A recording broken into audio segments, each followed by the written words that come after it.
Olá, pessoal! Vamos então para mais uma aulinha da semana, né? Nessa aula nós vamos estudar progressões e matemática financeira. Então vamos começar aqui por progressões, que é a primeira coisa abordada aí no PET de vocês. Pergunto para vocês, o que são progressões? Como vocês já devem saber, né, do ano passado, que vocês já estudaram isso ano passado, progressões são sequências numéricas. Mas, Daniele, pode ser qualquer sequência numérica? Vamos supor que eu pego aqui 1, 3, 4, 7, 8, 20. Isso aqui é uma sequência numérica, concordam comigo? Eu posso ir acrescentando termos aqui indefinidamente enquanto eu quiser. Mas isso é uma sequência que eu posso chamar de progressão aritmética ou geométrica? Não, né? A progressão aritmética e geométrica, elas têm características especiais que a gente vai estudar aqui. Então, para você ter uma progressão, você tem que ter uma sequência numérica, mas são sequências que vão possuir um padrão específico, tudo bem? Então, a gente vai estudar dois tipos de sequências numéricas, APA e APG. Tá, o que é APA? APA é uma sequência em que eu vou ter uma razão específica, né? É uma razão que eu vou segui-la infinitamente até onde eu quiser, mas no caso essa razão eu vou somar. Então, vamos supor que eu tenha essa seguinte sequência, ó, 1, 3, 5, 7, 9 e assim por diante. Eu vou seguir esse mesmo padrão aqui que eu estou seguindo.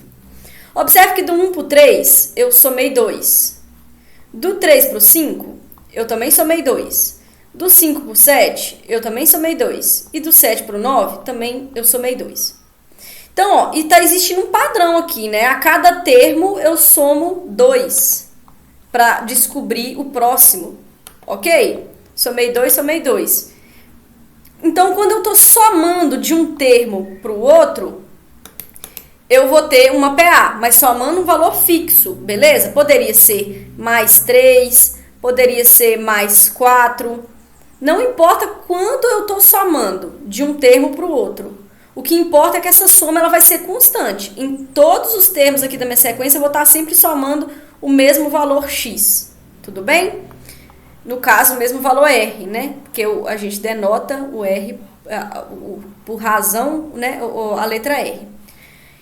Então, ó, se eu tenho uma sequência de termos em que existe um padrão de um para o outro, eu estou somando um valor fixo, a gente chama isso de PA. Tá, então o que eu uso para poder descobrir, né? Para que serve a PA? Tá, a PA também, ela, se vocês forem associar, é a mesma função afim, né? Na prática você vai ter sempre uma reta aí que determina essa PA, ou decrescente também, né? Mas eu não vou entrar nesse mérito aqui não. Então, ó, eu tenho aqui a fórmula geral de uma PA. Então guardem essa fórmula aí que vocês vão precisar. Basicamente, pessoal, é muito simples trabalhar com PA e PG, tá? Se você identificou se é PA ou PG, basta que você aplique a fórmula. Então a fórmula da PA é essa daqui, ó. AN igual a A1 mais N menos 1 vezes R. Quem que é o AN? É o termo geral. Geralmente as pessoas confundem isso, mas eu vou dar um exemplo aqui, tá? Quem que é o A1? É o primeiro termo. É o primeiro termo da minha sequência. Quem que é N? É a posição que o termo geral aqui, ó, que esse termo geral aqui ocupa. Vamos supor assim, ó, dado uma PA onde o A1 é 1,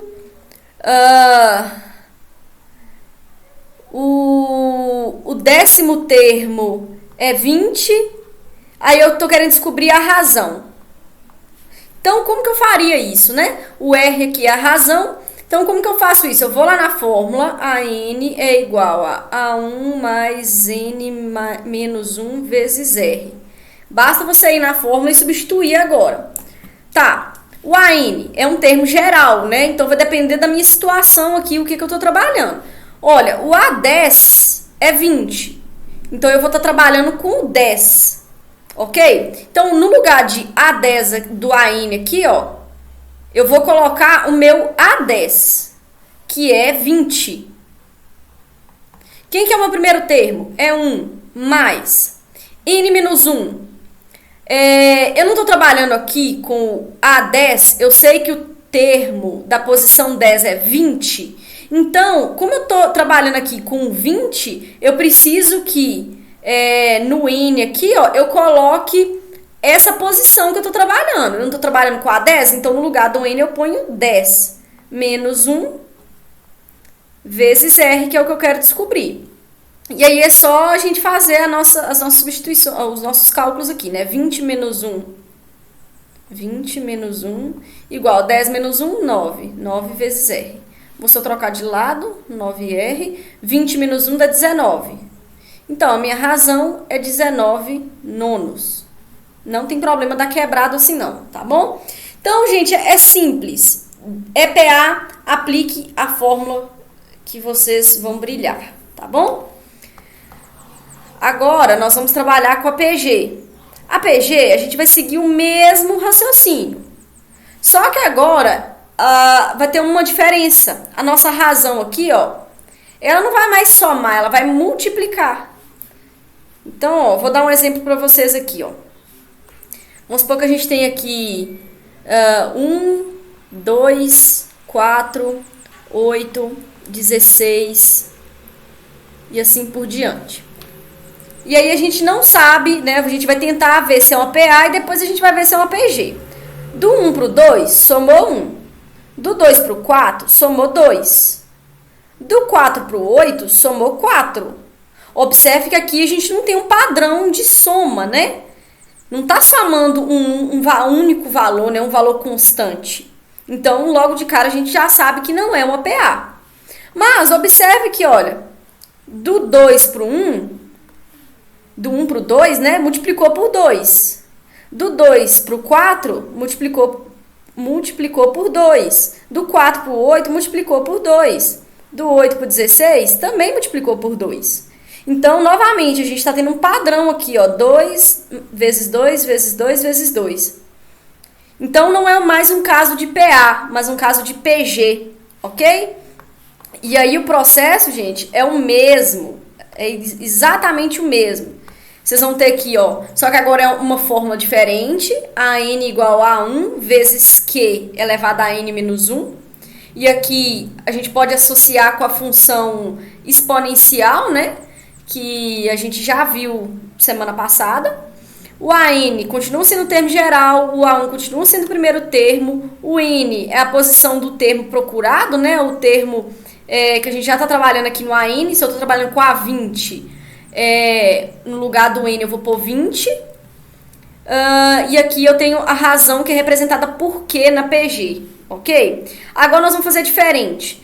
Eu quero descobrir qual é o termo que ocupa a posição 10. Então vamos lá, eu tenho o A1 igual a 1. Eu quero o termo que ocupa a posição 10 e a razão seja 2. E aí eu tô querendo saber qual que é o termo que ocupa essa posição. Então eu tô querendo descobrir o AN, ok? Só jogar na fórmula. AN é igual a A1 vezes Q elevado a N menos 1. O AN é o que eu quero descobrir, mas eu não quero descobrir o AN, né? Eu quero descobrir o A10, porque o meu N é igual a 10, então eu quero descobrir o A10, que é igual a 1, que é 1, vezes o Q, que é 2, elevado a N menos 1. N menos 1, N é 10, menos 1 dá 9. Então, o meu A10, ele é igual a 2 elevado a 9. Só que quem que é 2 elevado a 9? É 512. Opa, 512. Ok? Vocês podem fazer a conta aí. Então, gente, não tem segredo. Jogou na fórmula, é só sucesso. Tá bom? Agora, nós vamos trabalhar aqui com juros simples, que é mais um tema trabalhado aí no PET de vocês, mas não muito aprofundado. Tá, gente, primeira coisa, juros simples. Tem alguma serventia na sua vida? Não. Perdão falar isso, mas não tem. Na prática, você sempre vai trabalhar na sua vida real aí. Sempre vocês vão trabalhar com juros compostos, ok? Qual que é a diferença dos juros simples para os juros compostos? Os juros simples, vamos supor que você tem um capital de R$1.000. O juro simples, ele sempre vai incidir, a taxa, né? Sempre vai incidir sobre os R$1.000. Já nos juros compostos, a taxa vai incidir sobre o valor anterior. Como assim? Tá, eu tenho uma taxa aqui de 10%. Essa é a minha taxa. Nos juros simples, essa taxa aqui incidindo sobre R$1.000, em um mês, então aqui vezes a taxa, em um mês eu vou ter 1.000. E aqui, pessoal, uma coisa que vocês precisam sempre ter em mente: a taxa ela sempre tem que ser transformada em decimal, ou seja, vocês vão ter que sempre dividir ela por 100. 10% é o mesmo que 10 sobre 100, isso dá 0,1, ok? Então, vocês vão multiplicar aqui por 0,1. Ah, isso aqui vai dar R$100. Então, em um mês, a pessoa vai ter R$100 de juros.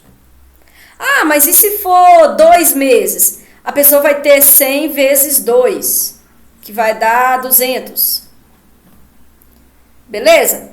Tá, Daniela, não entendi ainda qual que é a diferença para os juros compostos. O que vai ser os juros compostos? Vai ser 1.000 vezes a taxa, que a gente já sabe que é 1.000 vezes 0,1, continua dando 100. Mas aí o que vai acontecer nos juros compostos? Nos juros compostos eu vou pegar o 1.000 mais o 100, que foi o que eu acabei de ganhar aqui no primeiro mês, isso dá 1.100. E aí eu vou aplicar a taxa novamente sobre 1.100 para saber o resultado do próximo mês, que é 0,1.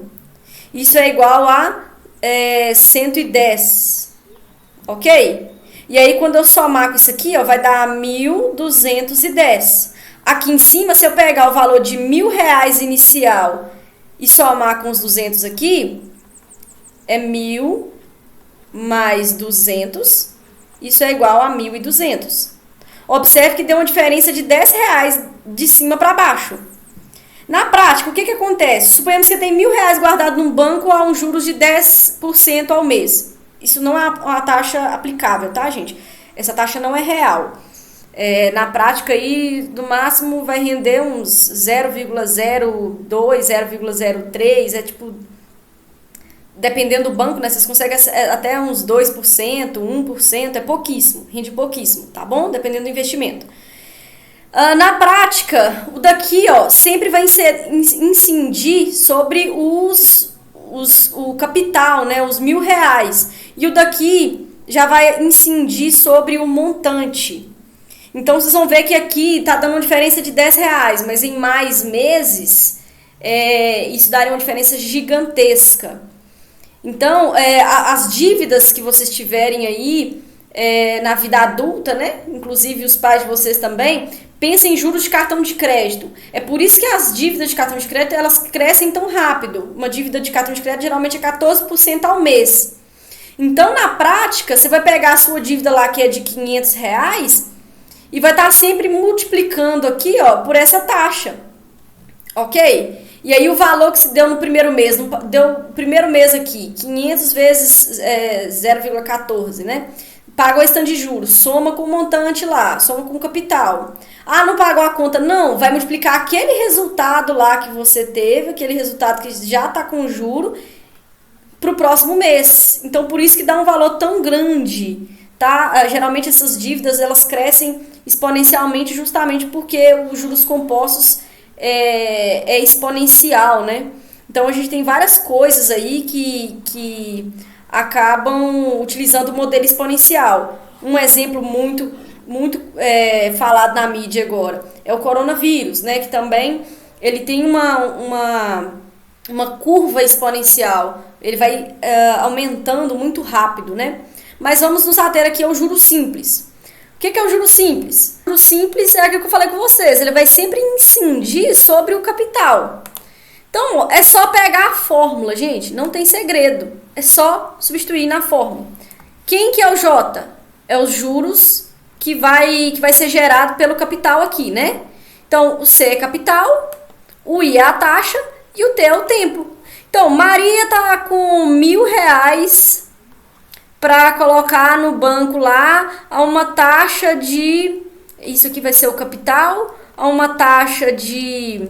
Vou continuar com os 10% para ficar mais fácil de fazer os cálculos. E durante 5 meses. Então, qual que vai ser os juros que ela vai ter nesse tempo? Só jogar na fórmula. J igual a CIT. Lembrando, J é o que eu quero descobrir. Capital, 1.000. Vezes o I, que é a taxa. Taxa sempre convertida, tá? 10% é 0,1. Então, 0,1 vezes 5. Se vocês fizerem essa multiplicação aí, vai dar R$500. Então, qual vai ser os juros acumulados nesse tempo? R$500. Ah, mas eu não quero saber quanto que vai ser os juros, eu quero saber quanto que ela vai ter no total, que no caso é o montante aqui, ó.